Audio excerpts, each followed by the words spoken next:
Bifes on the floor uri umuririmvyi indirimbo yiwe ari havuye itahukana higanwa rya Izîko Festival nisabukuru ryatunganijwe na Festival Burundi Discovery Fondation ku nshuro yaryo ya mbere mbega uyumva gute? Yani yumva neza nibaza yuko uri mu higanwa ukabona uratsinze biratanga inguvu biratanga ntuze biratanga energy nyene kugira amakoraje nyene yo kugira uzokora ibirenze ivyo. So je nibaza yuko vraiment vyanezereye cyane gose kabisa nubwo ntarindi ngaha ariko inkuru ndayumvise vyaranezereye tu. Ego usanzwe muri no minsi canke mu minsi heze gatoya gushika ubu uri mu baririmvyi bakunze ko batsindira amahiganwa atandukanye ivyo kuri wowe bivuze iki n'ubuhe butumwa bitanga ku bandi baririmvyi? Bivuze yuko ndi umukozi mwiza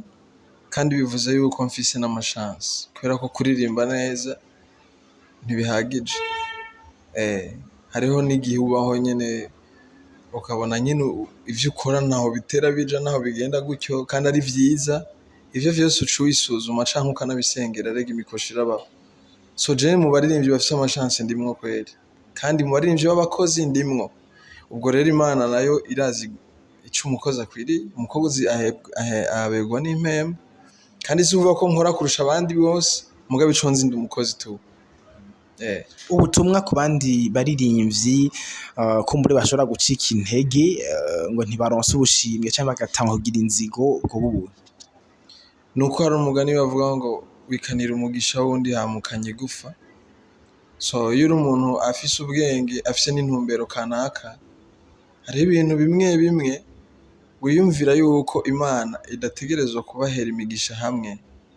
wowe hariho iwawe akaba n'uwundi.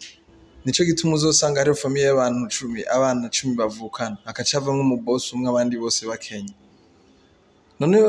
ucumbwira yuko Imana yansa abo bandi no kuvuga niko ibintu bimeze kandi uwo muboss ntaza gutungisha abajya bandi juste gusaraza gusupportinga mu bintu biba bikenewe muga iyo uteye imbere ntegerezwa gusanga watwaye abandi ntibikunda kuko nawe wabigeze ko kubera ko Imana ariyo yagucaguye sivyo. So rero je mu vyo maze gushikako nuko nzi ko atabasharingira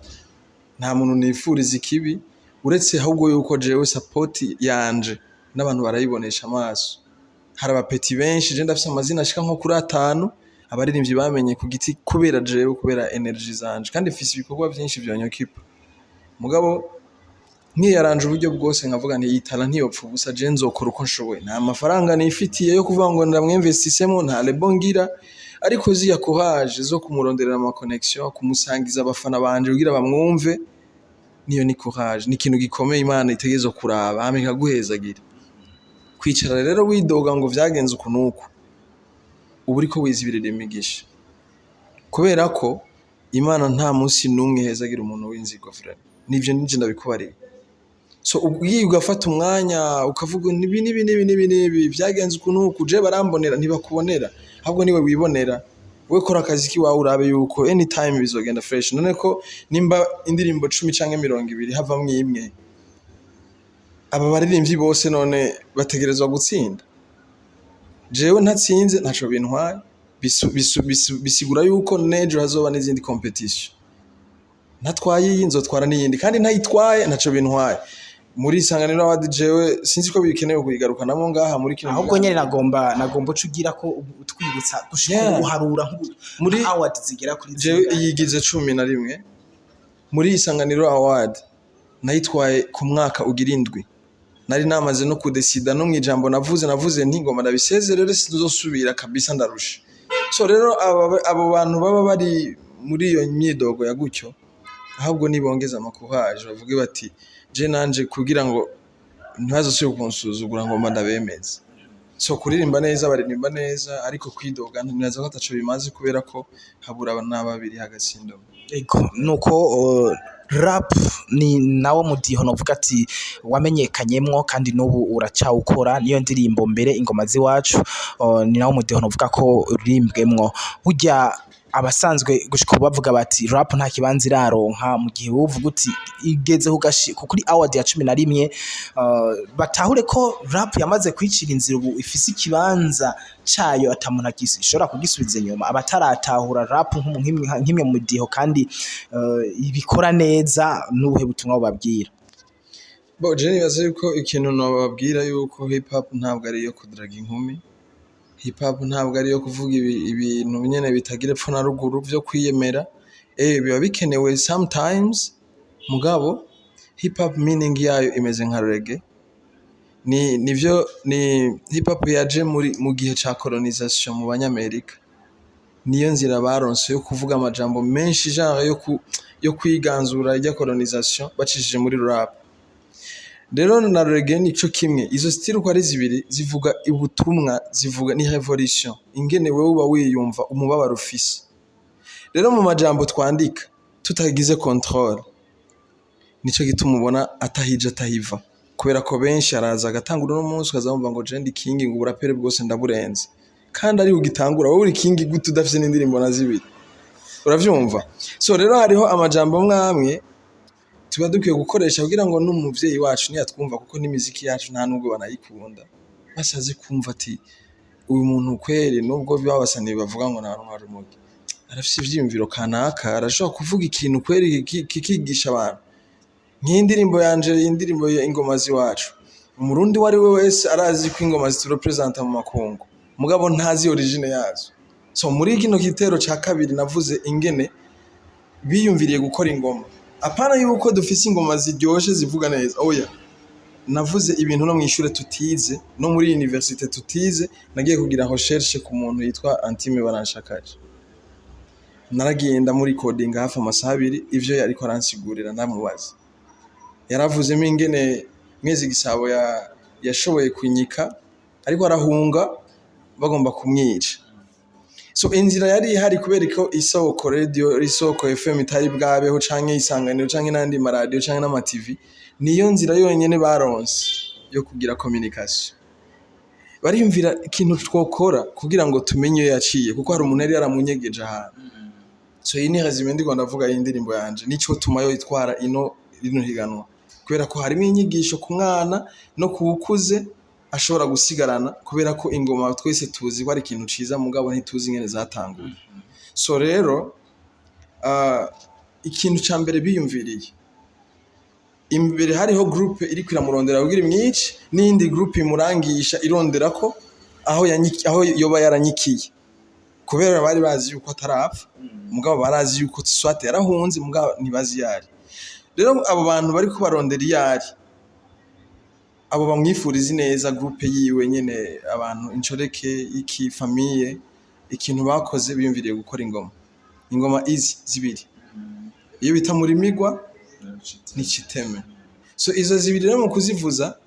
bavuga bati system tuza gukora nitwayivuza, kubera batabimenyereye abantu bace baza gushengerera. Iyo baje ari benshi rero tuce turonkera akaryo ko kuvuga message twashaka kugira. Nico gituma rero kenshi n'abategetsi benshi mu kwiyamamaza barakoresha umuziki, abantu bakaryoherwa. Uya muntu ariko ariyamamaza agaca avuga ati rero ndashaka nzobazanira Tanganyika, nzobabwira ibi n'ibi, uravyumva? Rero muri ico gihe bagiye barabaza, nta muntu mwatuboneye ameze uku nuku nuku, kuko abantu benshi ntibari bazi yuko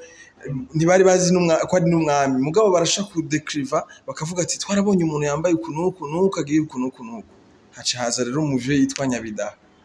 So groupe ya mbere yari yimurondera kugira imwici, iya kabiri yari yimurondera kugira ngo imusove.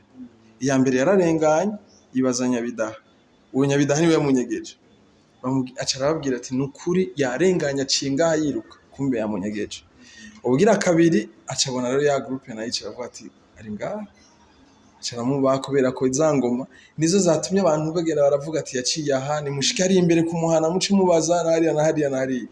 Iyo ngoma rero meaning yayo yakozwe nka genre ya communication, uravyumva? Rero umuraperi wese